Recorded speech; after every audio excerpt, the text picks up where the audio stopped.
Aveva nascosto a casa e precisamente nella sua camera da letto ed in garage la droga che vendeva nelle piazze di Mogliano. Da tempo i carabinieri lo tenevano sotto controllo. Ieri è scattato il blitz, arrestato per detenzione ai fini di spaccio un giovane 26enne albanese.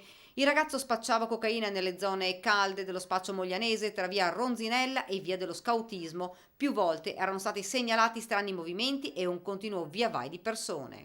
L'operazione è il risultato di una costante attività di controllo del territorio operato dai militari della compagnia di Treviso, anche in questo periodo particolare caratterizzato dalle note restrizioni degli spostamenti in virtù dei provvedimenti governativi anticontagio da Covid-19. Nell'abitazione del 26enne sono stati trovati 50 grammi di cocaina e la somma contante di 2.000 euro, molto probabilmente provento dello spaccio. Contestualmente, un acquirente italiano 46enne trovato in possesso di circa 10 grammi di cocaina è stato denunciato a piede libero.